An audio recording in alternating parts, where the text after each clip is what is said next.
invite Komal in. Yes, Komal. Good evening. How are you? Fine, sir. हाँ आप बताओ, आपको क्या लगता है लॉ क्या होता है?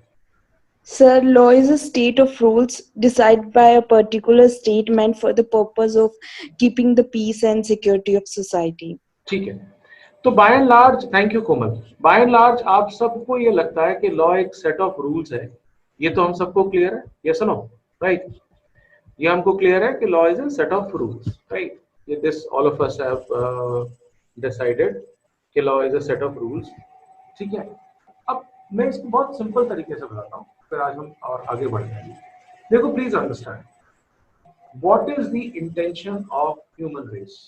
ह्यूमन रेस का इंटेंशन क्या है? हम जितने लोग हैं आज इस समय, कोरोना वायरस का पेंडेमिक है, फैला हुआ है और बहुत स्केयर है कोरोना वायरस को लेकर, you know, and the governments of the different worlds, the governments of different countries in the world are trying their level best कि इससे बचाया जा सके लोगों को। हमारे देश में भी lockdown 1 2 3 many things happened so that people can be safe। तो जब पहले दिन हमारे प्रधानमंत्री ने जनता कर्फ्यू का ऐलान किया तो everybody followed, then lockdown was announced. अभी आज भी प्रधानमंत्री ने ही had a meeting with the CMs of all the states और लॉकडाउन को खोलने के ऊपर बातचीत हुई, राइट? सो जो भी डिसीजन हुआ एवरीबडी फॉलो। तो अब बेसिकली क्या है, हर इंसान, हर human being, whoever it may be, barring a few people जो अच्छे लोग नहीं हैं, हर इंसान पीसफुल लिविंग चाहता है। Okay? Nobody wants a life which is disturbed or which is chaotic or which is anarchic। ठीक है, कोई कोई लोग ऐसे सोसाइटी पसंद नहीं करते जहाँ पे बहुत क्राइम हो, बहुत गुंडागर्दी हो, एटसेट्रा। तो लॉ क्या है? Law is a set of rules mutually decided by the society for peaceful coexistence. इसको बिल्कुल सिंपल तरीके से समझिए। Why there are lights on a traffic crossing? एक तरफ रेड लाइट है, दूसरी तरफ है, तीसरी तरफ है, चौथी तरफ। क्यों?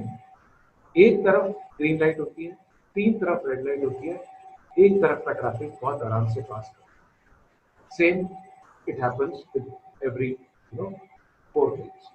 बट आप जब भी सोचिए, जब भी ऐसा कभी होता है कि लाइट्स चारों काम नहीं कर रही, then there is a chaos because everybody wants to go out, right? So वो chaos हो जाता है। क्यों chaos हो जाता है? Because जो म्यूचुअली डिसाइडेड चीज थी कि तीन लोग रेड लाइट पे रुकेंगे, तीन तरफ के लोग रेड लाइट पे रुकेंगे, एक तरफ के लोग ग्रीन लाइट पे जाएंगे, that is mutually decided by the society, और उसके कारण पीसफुल को एग्जिस्टेंस हो गया। तो simply law is a set of rules mutually decided by the society for peaceful को एग्जिस्टेंस, ताकि हर इंसान पीसफुल तरीके से रह सके। अब mutually decided by law set of rules हमें समझ में आ गया। म्यूचुअली डिसाइडेड बाय सोसाइटी का क्या मतलब है? इसका मतलब है कि मैं कोई रूल बना दूं सबको मानना पड़ेगा? No, mutually decided by the society when large population caters to it, और उसको लेकर एक लेजिस्लेटर में, पार्लियामेंट में, असेंबली में लॉ पास होता है, उसके एक गवर्नमेंट ऑर्डर पास होता है, ठीक है? अच्छा, it can be different for different countries. जैसे हमारे यहाँ पे आपको गन खरीदनी है तो you need a licence, government Haryana, India में, ठीक है? But in US there are no gun laws. क्यों? क्योंकि अमेरिकन गवर्नमेंट ये समझती है कि उनके नागरिक इतने मेच्योर्ड हैं that they can handle guns, whereas शायद हमारे यहाँ लगता है कि नहीं, गन्स फ्री होंगी तो बहुत क्राइम बढ़ जाएगा, राइट? सो लॉ लॉ का एक तो रीजन स्पेसिफिक हो सकता है, सेकेंडली लॉ डायनामिक भी होता है, law changes according to the time, ठीक है? कैसे चेंज करता है मैं अभी बताता हूँ आपको, पहले इस बात को समझिए और फिर मुझे बताइए whether it is clear or not। Law is a set of rules mutually decided by the society। Society का रिप्रेजेंटेशन है लेजिस्लेटर्स, यानी कि असेंबलीज, विधानसभा, म्युनिसिपल कॉर्पोरेशंस, जो भी इलेक्टेड बॉडीज है। Law is a set of rules mutually decided by the society for peaceful coexistence। Law का dynamic nature क्या है? एक समय था जब बहुत सारी लड़कियों को इस देश में डाउरी की तरह मारा जा रहा था, जलाया।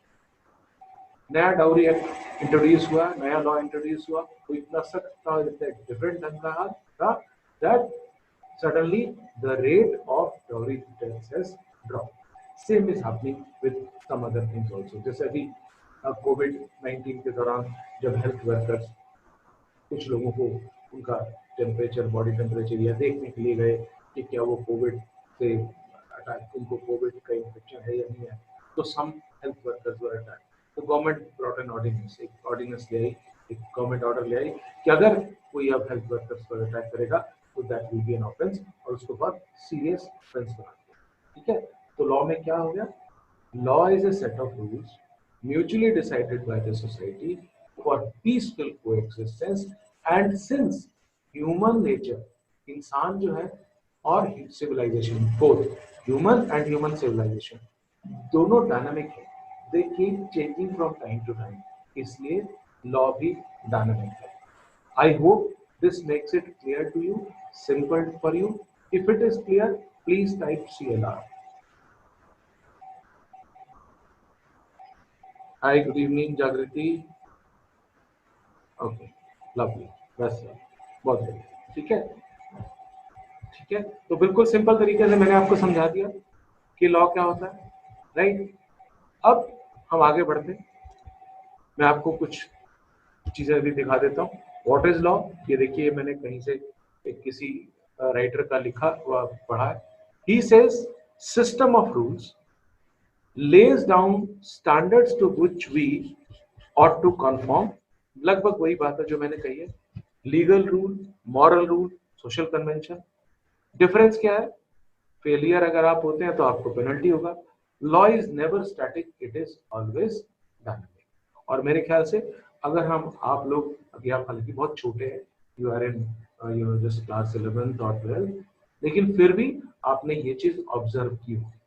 कितने लोगों ने मेरी ये डेफिनेशन बताने के बाद ये महसूस किया है कि ऐसा हमने देखा है कि वाकई लॉ ऐसा होता है? If you have seen like it, और आपने लॉ को इस तरह से इस फॉर्म में देखा है, mutually decided by set of rules, mutually decided by the society for peaceful coexistence, अगर आपने ऐसा देखा है तो जस्ट टाइप सीन, SEEN।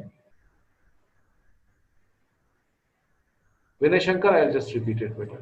सी विनय शंकर, मैंने ये कहा है बेटा, law is a set of rules mutually decided by the society for peaceful coexistence. एक ऐसा सेट ऑफ रूल्स है जो हम सब मिलकर तय करते हैं। वो मिलकर तय नहीं करते हैं, उसको कानून कौन बनाता है? विधानसभा, राज्यसभा, लोकसभा, और सब उसको फॉलो करते हैं ताकि सब लोग आपस में शांति से रह सके। हर आदमी को शांति की जिंदगी चाहिए। So all of you have seen it. Deya is also saying, Ramneet is saying, seen it. अब इंडिया की बात करते हैं पहले, फिर हम आगे आएंगे इंडिया की हायरार्की और थोड़ा सा इंडिया लीगल सिस्टम को, बिल्कुल बेसिक सा, ज्यादा नहीं बता रहा हूँ। सबसे बड़ा कोर्ट हमारे देश में है सुप्रीम कोर्ट। अभी सिंगल बेंच, डबल बेंच, उस पर मैं नहीं जाऊंगा, वो बाद में है। उसके बाद हर स्टेट में एक हाई कोर्ट होता है, जैसे पंजाब हरियाणा में एक ही हाई कोर्ट है, कॉमन है because we have a common capital. एक हाई कोर्ट होता है। Then there are district courts, district session जज, और डिस्ट्रिक्ट कोर्ट में सेशन जज, फिर चीफ जुडिशियल मजिस्ट्रेट, पहले सेशन जज, एडिशनल डिस्ट्रिक्ट सेशन जज, देन चीफ जुडिशियल मजिस्ट्रेट, और उसके नीचे ये बड़ा बेसिक सा स्ट्रक्चर। आप इसको इस फोटो की बजाय आप ये समझिए, सेशन जज, the highest judge, so the judicial office in the, or the judicial thing in the country, followed by high courts, district courts, and then tehsil level के courts होते हैं, like a small town like Jhansi or maybe and Adhampur or whatsoever, right? So ये basic hierarchy है। 3 documents Indian legal system में बहुत important है। ये आपका होमवर्क है, आपने अगली क्लास से पहले पढ़ना है इसको। मैं आपको बता देता हूँ है क्या। इंडियन पीनल कोड, इसमें इंडियन पीनल कोड में इट इज रिटन कि किस चीज से क्या क्राइम होता है। मर्डर की डेफिनेशन क्या है, रॉबरी की क्या है, डेकॉइटी की क्या है, और उसकी क्या सजा। CRPC, criminal procedure code, criminal procedure code में how the proceeding in court in criminal case will run, यानी कि मर्डर की जो प्रोसीडिंग्स है वो कोर्ट में कैसे चलाई जाती है।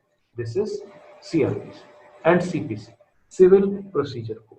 आप इस हफ्ते आप इसके बारे में डिटेल में पढ़ेंगे, so that I can ask you in the next class.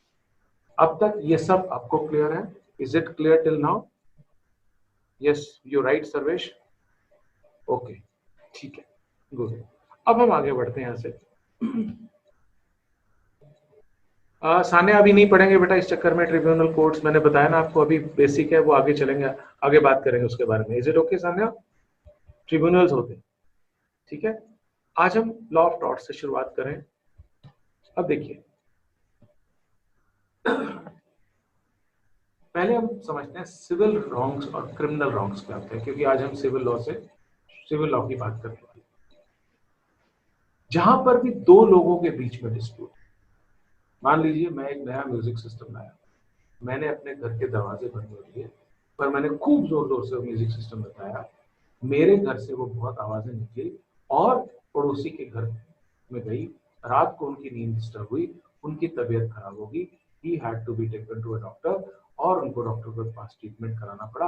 He brings a case against me of nuisance, कि मैंने न्यूसेंस किया, इस कारण से उनकी तबीयत खराब हो गई, ठीक है। अब ये डिस्प्यूट है मेरे और उनके बीच में। डिस्प्यूट का क्या मतलब हुआ? उनका राइट है कि वो पीसफुल तरीके से रात को सो सके, ठीक है। मेरा क्या फर्ज है, मुझे रात को म्यूजिक नहीं चलाना चाहिए। तो मैंने क्या गलत किया? मैंने रात को म्यूजिक चलाया, और क्या गलत किया? उनकी नींद खराब। आप सिंपल तरीके से इसको ऐसे समझिए, supposing somebody is walking in a park, और वो आदमी अपनी हाथ बाहें बहुत जोर जोर से हिला रहा है, इट हिट्स अनदर पर्सन, वो उसकी आर्म किसी दूसरे बंदे को लगती है। The other person says, "What are you doing? आप क्या कर रहे हो?" He says, "I am a free man. I am an independent person. मैं एक आजाद देश का आजाद नागरिक हूँ, मैं कुछ भी कर सकता हूँ। Yes, you can, but you have to stop at where other person's nose starts. तो मैं मेरे घर में म्यूजिक बजा सकता हूँ, और कब? जब उसके कारण दूसरे को किसी को डिस्टर्बेंस ना हो। ये है सिविल रॉन्ग। यहाँ पे डिस्प्यूट मेरे और मेरे पड़ोसी के बीच में। लेकिन मान लीजिए एक आदमी जा रहा है सड़क पे, दूसरा आदमी आता है, चाकू निकालता है, उसको चाकू दिखाता है, उसका पर्स और मोबाइल लूट लेता है, और वहां से दौड़ जाता है। Now this is not a dispute between two persons, क्योंकि जिस आदमी ने आज एक आदमी का पर्स लूटा चाकू दिखाकर, उसका मोबाइल लूटा, वो कल को किसी और का भी लूट सकता है। So now he is a threat to the society, ठीक है। तो सिविल रॉन्ग्स में इसीलिए जो केसेस चलते हैं, मैंने मेरे पड़ोसी के साथ म्यूजिक लगाकर डिस्टर्ब किया उसको, तो दिनेश वर्सेस राम सिंह चलेगा। लेकिन वहां पर उसने डकैती की, तो वहां पर चलेगा रमेश वर्सेस स्टेट, ठीक है। तो now see the difference between civil wrongs. ध्यान से पढ़िए इसको। Civil wrongs are less serious, deals with private rights and duties. मैं आपके घर आया, मैंने बिना परमिशन की एंट्री ले ली, मैंने ट्रेसपास की, ठीक है, मैंने कोई नुकसान नहीं किया, but I have violated your legal right of letting anybody in और नॉट।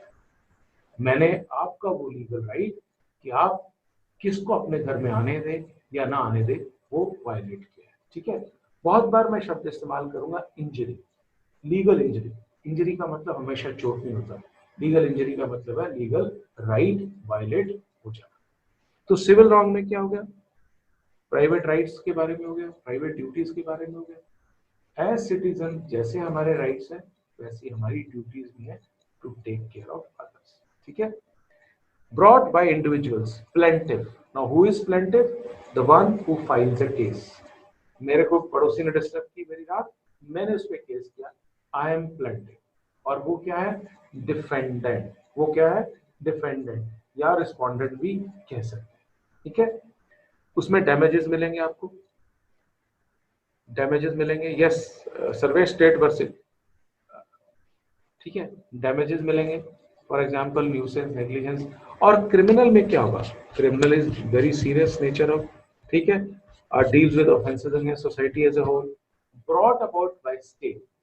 सरकार करती है डकैत को, रॉबर को, ठीक है, किसी भी तरह के उसको केस में गवर्नमेंट पुलिस पकड़ती है। वो क्या होता है? एक आदमी ने डकैती की, उसको पुलिस पकड़ती है, एफआईआर भी लॉन्च होती है, उसमें इन्वेस्टिगेशन होती है, चार्ज लगता है, उसको कोर्ट में पेश किया जाता है। Then if he is found guilty, तो उसको सजा दी जाती है, ठीक है, राइट। सो ये डिफरेंस है civil wrong and criminal wrong. बिल्कुल बेसिक सी बात है, जहां दो पार्टीज के बीच में पर्सनल डिस्प्यूट है जिससे कोई बहुत बड़ा हार्म होने का खतरा नहीं है, that is a civil wrong. और जहां पर कोई भी इंसान की ऐसी हरकत जो सोसाइटी के लिए खतरा बन जाए, that is criminal wrong. Is it clear to all of you? Yes, if it is clear, please type CLR. Okay, great, lovely, that's very good, that's very good. अब हम बात करते हैं सिविल लॉ में। देखिए, लीगल एप्टीट्यूड में आगे बढ़ने से पहले, लॉ ऑफ टॉर्ट्स को पढ़ाने से पहले मैं आपको बता देता हूँ कि लीगल एप्टीट्यूड में क्वेश्चंस आते कैसे। ये जो मैं आपको पढ़ा रहा हूँ, लॉ ऑफ टॉर्ट्स, और उसके बाद क्रिमिनल लॉ, फिर कॉन्स्टिट्यूशनल लॉ, फिर आपका कॉन्ट्रैक्ट लॉ, ये सारे के सारे आपके क्लैट में इस तरह का जो आज मैं क्वेश्चन कराऊंगा, क्लैट में इस तरह का क्वेश्चन नहीं आता। क्लैट में होती तो लीगल प्रॉब्लम्स है, बट क्लैट में 450 वर्ड्स का पैसेज होता है which is based on some or the other legal issue, और उस पर उससे नीचे क्वेश्चन होते हैं, यू हैव टू आंसर। लेकिन जो अदर लॉ एंट्रेंस टेस्ट है उसमें क्या होता है, प्रिंसिपल दिया होता है, अभी हम करेंगे क्वेश्चन, और नीचे केस दिया होता है, 4 ऑप्शन दिए होते हैं, आपको करना होता है। सो द डिफरेंस बिटवीन, आपको आंसर बताना होता है। So the difference between the legal aptitude of CLAT is that it is based on, you have to know the law, you need to understand the law, but you have to read a passage of 450 words जिसमें current issues भी हो सकते हैं, कुछ भी हो सकता है कि एपिडेमिक डिजीज एक्ट से रिलेटेड कोई पैसेज हो और वहां से आपको क्वेश्चन दिए जाएं। So you need to understand not only the regular law जो हम ये पढ़ रहे हैं अभी, plus current law also, current चीजें ऑल्सो इन द लॉ। लेकिन जो दूसरे टेस्ट है उसमें अभी हम क्वेश्चन करेंगे, उससे आपको क्लियर हो जाएगा, ठीक है। And that is why I put a lot of emphasis on reading, ताकि मैं जितने रीडिंग के माध्यम से आपको ज्यादा से ज्यादा लीगल कॉन्सेप्ट करा सकूं। हालांकि अभी हमें ये बेसिक कॉन्सेप्ट करने जरूरी है। अब आते हैं हम टॉर्ट्स पे। Tort is a Latin term, it means twisted not straight. तो टॉर्ट्स क्या है, conduct that is not straight twisted, यानी कि जो सही नहीं, जो हमने सही काम नहीं किया। जैसे मैं अपने पड़ोसी के घर गया, मैंने दरवाजा खोला, उसके गार्डन में बहुत अच्छे फूल लगे थे, मैंने फोटो खींची, वापस आ गया, I have done nothing wrong. अगर आप देखो, इंडियंस को टॉर्ट समझ में नहीं आता क्योंकि हम एक दूसरे की यहाँ पे राइट्स को रिस्पेक्ट नहीं करते, राइट। सो मैंने क्या किया यार, मैंने फोटो ही तो खींची है, but no, I have committed a tort, मैंने ट्रेसपास किया है, मैंने उसकी इजाजत के बिना उसके घर में एंट्री ली and click the photograph and came back. So ये मेरा जो कंडक्ट था ये गलत था। मुझे क्या करना चाहिए था, मुझे उसकी बेल बजानी चाहिए थी, मुझे उससे कहना चाहिए था कि सर आपके गार्डन में बहुत सुंदर फूल लगे हैं, I need to click the photograph, shall I, if you permit, तो मैं फोटो खींच लूं? तो ही सेज यस प्लीज, खींच लीजिए। I will go inside and click the photograph and say thank you to you. This is the right way. लेकिन Indians को समझ में नहीं आता, अरे क्या हो गया, पड़ोसी के घर फोटो तो खींची है, ठीक है। सो टॉर्ट क्या है, a conduct that is twisted not straight. Law क्या कहता है, do not violate legal rights of others.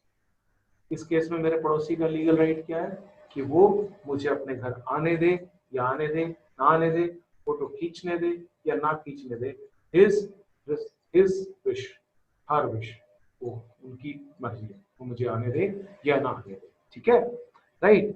तो अब even if you click from outside Chetna, that is also wrong, that is also, ठीक है। अब प्राइवेट है चीजें, अब इसमें क्या, tort is what, for which you get unliquidated damages.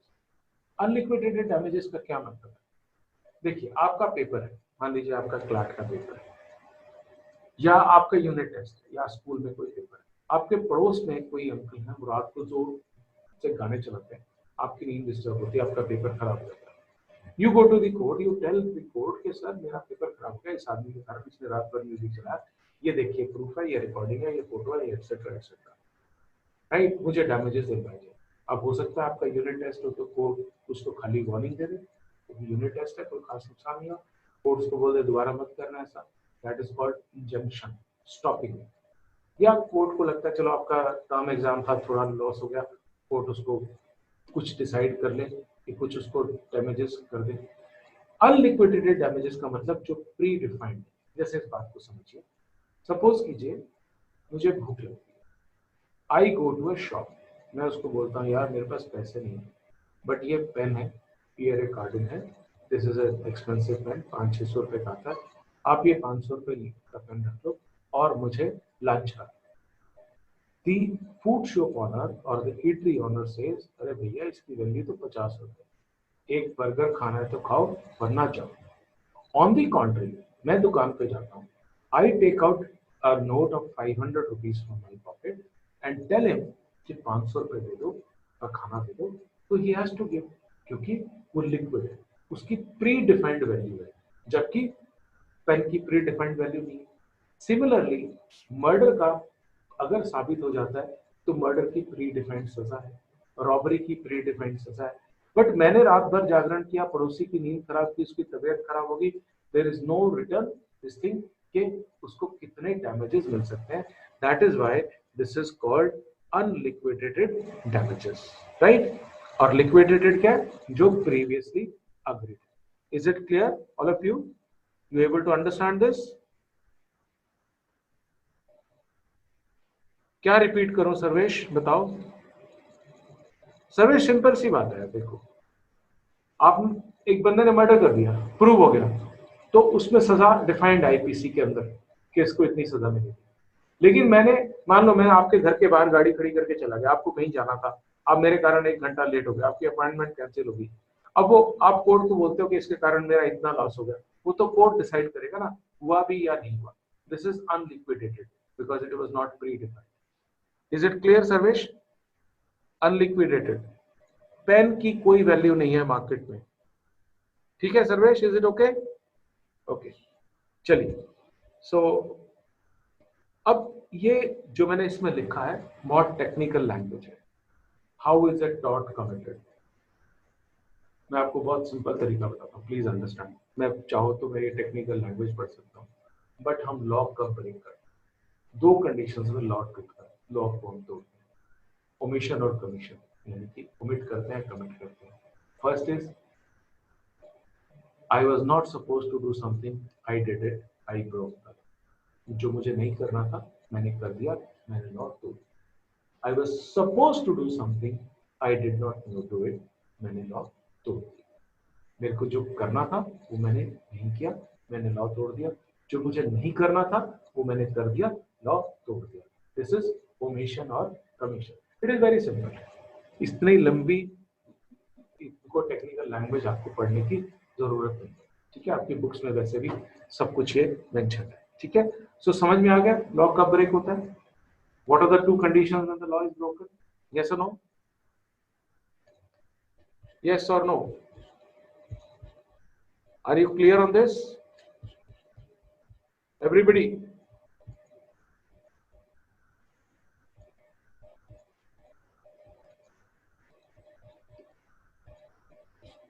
Okay चलिए, हाउ इज अ टॉट कमिटेड, ये दो टर्म्स हैं, आप इनको लिख लीजिए दोनों टर्म्स को, please right these terms.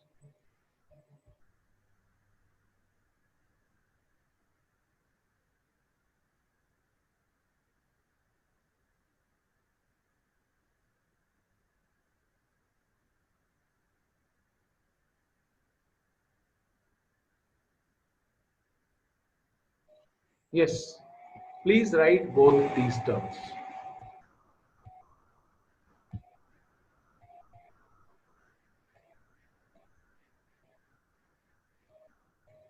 Okay, now there are two rules here. The rule number one is injuria sine damna, ठीक है, violation of a legal right, no damage cost. जैसे मैंने एग्जांपल दिया था कि मैं अपने पड़ोसी के घर गया, दरवाजा खोला, उसके यहाँ पे फूल लगा हुआ बहुत सुंदर, फूल की फोटो खींची, वापस आ गए, I have not done any damage but I have violated his और हर लीगल राइट कि वो मुझे अपने घर में आने दे या ना. Second case, that this is injuria sine damnum. The second case is damnum sine injury. Damage caused, no legal right. एक दुकान है, मान लीजिए दुकान का नाम है कृष्णा चाट भंडार, ठीक है, इट्स अ वेरी फेमस चाट, हालांकि आजकल तो सब बंद है. एक पड़ोस में आके उसके खोलता है रामा चाट भंडार, and Rama chaat Bhandar says I will sell chaat for free for next 3 months. और रामा चाट भंडार की चाट भी बहुत टेस्टी है और फ्री भी बेच रहा है, वो 6 महीने तक फ्री बेचता रहता है. As a result the Krishna Chaat Bhandar gets close. Krishna Chaat Bhandar approaches the court कि सर इसके कारण मेरा लॉस हो गया, मेरी दुकान बंद हो गई, यस डैमेज हो गया, नुकसान हो गया, लॉस हो गया, but no legal right violated because ये रामा चाट भंडार की मर्जी है, वो फ्री में बेचे, पैसे लेकर बेचे या खिला के भी पैसे दे, that is his business. So Krishna Chaat Bhandar has no right to complain even if he has suffered the damage. तो पहले केस में लीगल राइट वायलेट हुआ है, भले डैमेज हुआ हो या ना हुआ. दूसरे केस में डैमेज हुआ है बट लीगल राइट वायलेट नहीं हुआ. ये दोनों टर्म्स आई होप आपने नोट कर ली होगी और you must have understood these two terms. Is it okay? Sarvesh last slide दिखाऊं? ये वाला पहले पहले दे बताओ Sarvesh, this concept is clear all of you? Okay. Sarvesh, we will be repeating it number of times here. You don't need to worry, but still I will show you. ठीक है? Okay. This all will be there in your books. अब torts के जो different types क्या है? Nuisance, जैसे मैंने बताया रात को हम जागरण करते हैं, हमारे यहाँ न्यूसेंस इंडियंस को तो समझ ही नहीं आती. आपने देखा होगा सड़क पे बारात लेके नाचते रहते हैं, सारा ट्रैफिक ब्लॉक है.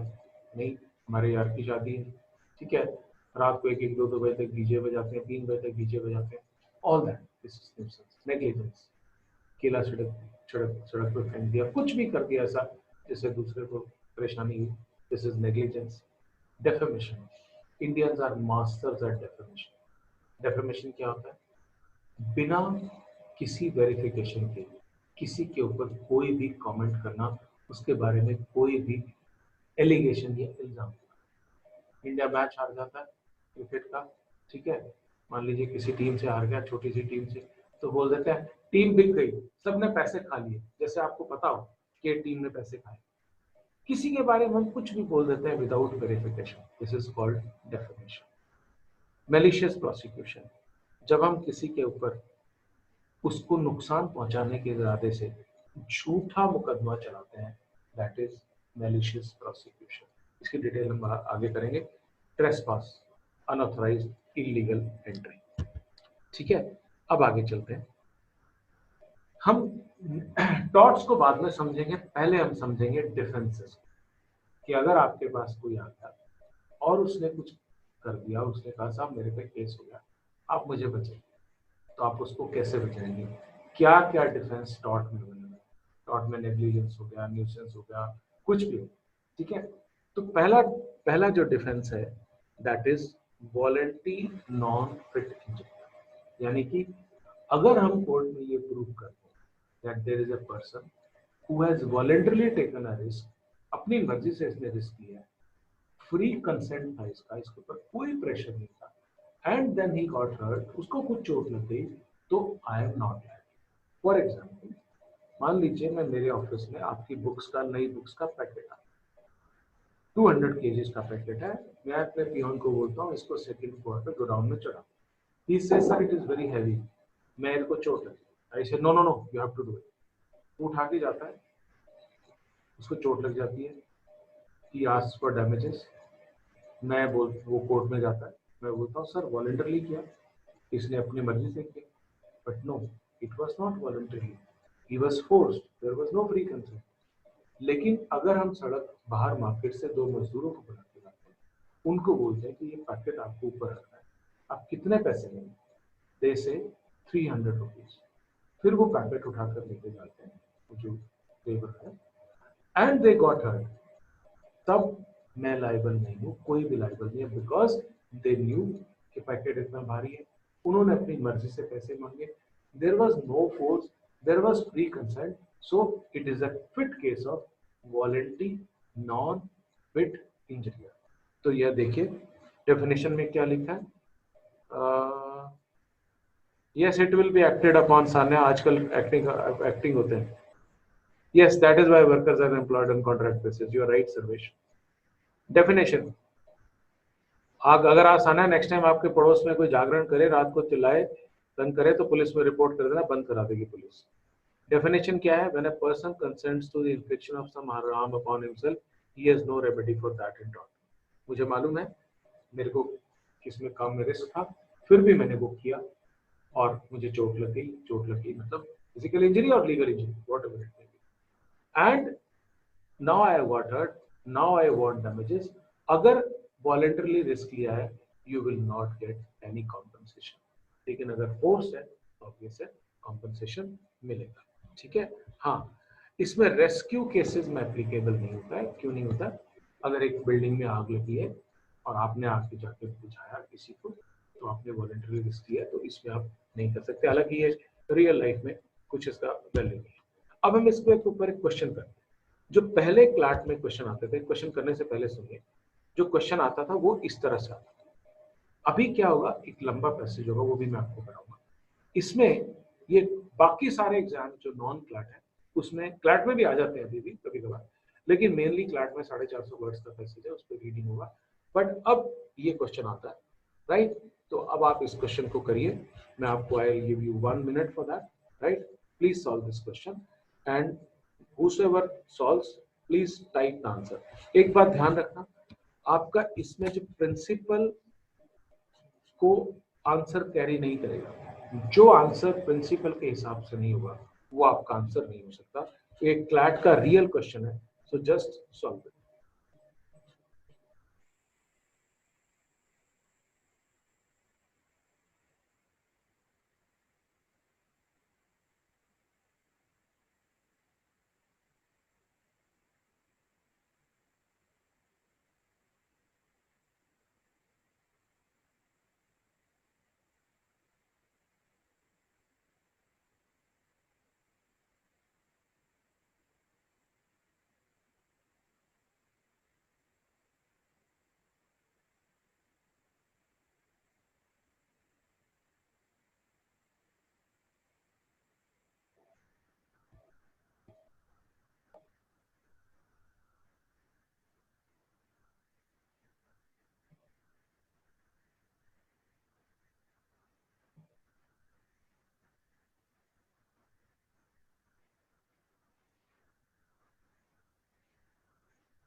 अनुकृति, type your answer also.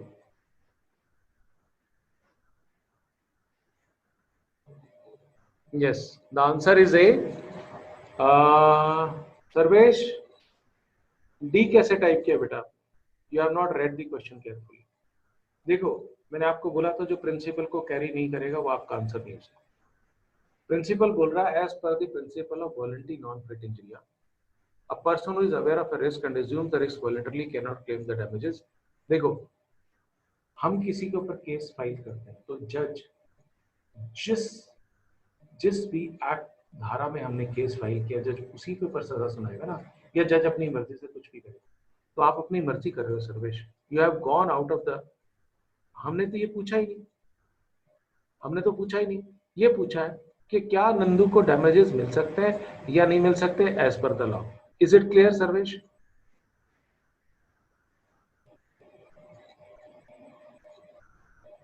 My dear Please understand, Sanya, you are not supposed to, my dear, you are a lawyer. You are not supposed to implement the law. इसमें imaginary situations होंगी, आपको सच मानना है, and whatever it may be, इसमें सिर्फ आपको ये बताना है कि नंदू ने वॉलंटरली रिस्क लिया था या नहीं लिया था. Tell me, Sanya and Sarvesh, risk लिया था या नहीं लिया था? लिया था. दैट इज ठीक है. Clear Sanya, Sarvesh, everybody, is it clear? Okay okay okay, बहुत बढ़िया. Okay, plaintiff is the wrong. Plaintiff यानी कि मैंने किसी पे केस किया, बाद में पता लगा मैंने ही गलती कर ली. मान लीजिए मैं मेरे पड़ोसी के घर में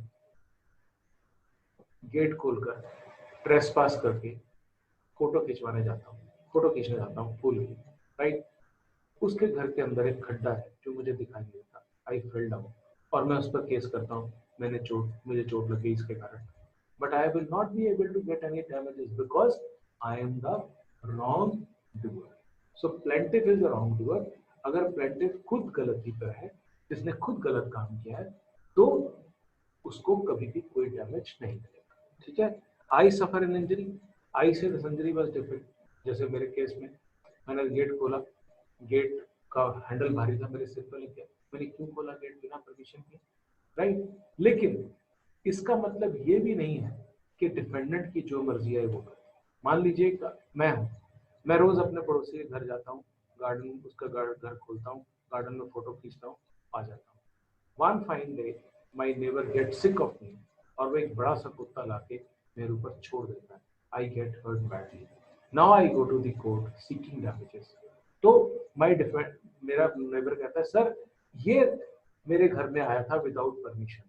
ठीक है, बट मेरे विदाउट परमिशन आने का अर्थ ये नहीं है कि आप कुछ भी करो. ठीक है. हाँ, अगर आपने बाहर बिवेयर ऑफ डॉग लिखा है, ठीक है, वो भी तब अगर मैं पढ़ सकता हूँ, देन प्रॉबेबली देन वो सिचुएशन फिर डिस्कस करेंगे. तो बेसिकली अगर मेरी गलती है, मैंने कुछ किया है, तो मैं डैमेजेस नहीं मांग सकता. लेकिन मेरे गलती के कारण सामने वाले को कोई राइट नहीं मिलता दैट ही और she can do anything, right. ठीक है. Okay. Yes, inevitable accident. Now what is inevitable accident?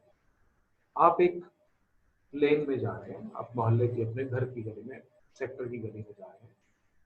You are driving a scooty on the speed of 20. आराम से आप एक्टिवा चला के स्कूटी वॉटेवर चलाते जा रहे हैं. 4 बच्चे एक दूसरे के पीछे भाग रहे हैं. One of them is running so madly and fast कि वो देखता नहीं आप आ रहे हो. He comes and hits your Activa. You fall down. वो चारों बच्चे भी आपके ऊपर गिरते हैं. साथ में एक और सर जा रहे होते हैं, वो भी गिरते हैं, उनको भी चोट लगती है, सबको चोट लगती है. ठीक है. This is inevitable accident. क्योंकि 20 की स्पीड पर स्कूटी चलाने पर आप ये इमेजिन नहीं कर सकते कि ऐसा हो सकता है. इसलिए क्या डेफिनेशन है? An unforeseen, unexpected, unavoidable injury that happened in spite of reasonable care. आपने केयर ली थी, आप बिल्कुल स्लो स्पीड पे स्कूटी चला रहे थे, एक्टिवा चला रहे थे, you were not riding fast. आप सोच नहीं सकते कि कोई बच्चा कैसे आपकी एक्टिवा को हिट करेगा एंड यू विल गेट, वो बच्चे भी गिरेंगे, आप भी गिरोगे, सब कुछ होगा. दिस इज इनएविटेबल एक्सीडेंट जो आप टाल नहीं सकते. But if in the same lane you are driving your bike or scooty at the speed of 80 kilometers an hour and then you hit somebody और फिर बोलते हो एक्सीडेंट है, तो that is not accident. So inevitable कब है? जब आपने बिल्कुल केयर किया, उसके बावजूद अनफोर्सिन हो गया, अनअवॉइडेबल हो गया, अनएक्सपेक्टेड हो गया. That is inevitable accident. One जो एक्सीडेंट होता है कि आप नहीं टाल सकते. आप जा रहे हो, suddenly somebody comes from wrong side, you hit him or her. It is inevitable क्योंकि आप सोच नहीं सकते हो कि रॉन्ग साइड से आ जाएगा. ठीक है. आपने देखा होगा, हम जब दिल्ली वगैरह जाते हैं तो कितने लोग कई बार रॉन्ग साइड से आते हैं, एक्सीडेंट्स भी हो जाते हैं उसके कारण. तो जब रॉन्ग साइड से कोई आ रहा है और वो आप उम्मीद नहीं कर सकते, तो डेफिनेटली वो आपकी गलती नहीं है. ठीक है, राइट. ठीक है. यस, अनअवॉइडेबल एक्सीडेंट सेम चीज है, इनएविटेबल और अनअवॉइडेबल एक्सीडेंट. चलिए, this is the question that we suppose to do. ये भी क्लैट का ही क्वेश्चन. करिए करिए इसको.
Okay.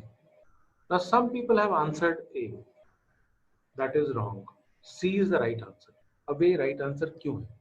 उसमें साफ साफ लिखा है कि रोड सेफ्टी जो मैनुअल है वो ये कहता है कि 10 साल से पुराना गाड़ी आप नहीं चला सकते. ठीक है. तो ऊपर लिखा है when an injury is caused by the person an event that could not be foreseen and avoided despite reasonable care. अरे जब लॉ कह रहा है कि आप 10 साल से पुरानी गाड़ी नहीं चला सकते, आप 15 साल पुरानी गाड़ी चला रहे हो, कितना ही आप मेंटेन कर रहे हो, but it is understood that you have not foreseen it. You have foreseen it. आपको मालूम है क्योंकि सरकार ने कोई लॉ क्यों बनाया, इसका कोई रीजन होगा. That is why. So C is the right answer. Those who got A is the wrong answer. Inevitable accident का वो बहाना नहीं ले सकता क्योंकि उसकी गाड़ी पुरानी थी, आउटडेटेड थी, इलीगल थी. और इलीगल क्यों डिक्लेयर की जाती है? बिकॉज वो चलाने के लिए फिट नहीं होती. राइट. टू से दैट वो इनएविटेबल है, that is wrong. Right. Okay okay. So I hope सब चीजें आपको क्लियर होगी. जितना मैंने कॉन्सेप्ट आज आपको पढ़ाया, everything is clear to you, all of you? Yes और no? Clear? Clear. Very good. Navleen, Anukriti. Yes. बहुत बढ़िया, बहुत बढ़िया. Wonderful. ठीक है. So that brings us close to the discussion of the day. जो मैंने आज बात की है, please think over it and please keep reading. Newspaper पढ़िए. मैं आपको देता भी रहता हूँ आर्टिकल्स, मैं और भी आपको दूंगा. We'll keep doing it, but please keep reading a newspaper. आपको कोई इशू आता है, you can talk to me. We can discuss it. Right now, if you have any problems, anything you want to ask me about preparation, you can ask me. Or otherwise we will say bye bye to each other. Everything is okay? Yes. Okay, great, great. चलिए, that's lovely. आज बहुत मजा आया आप लोगों से बातचीत करके. So thank you so much. Taught की बुक सर्वेश बेटा अपना ही मटेरियल है, डोंट वरी. आप मिल जाएगा आपको. ठीक है. राइट. नो नीड ऑफ कोई भी आप बुक मत पढ़ना Sarvesh. Don't read anything accept study material of CC. चलिए, ठीक है बेटा. अब you will get any books from, you will get a complete set of 13 books, Sanya, don't worry. Okay. All right. Thank you so much. Thank you. God bless you. Thank you. Okay.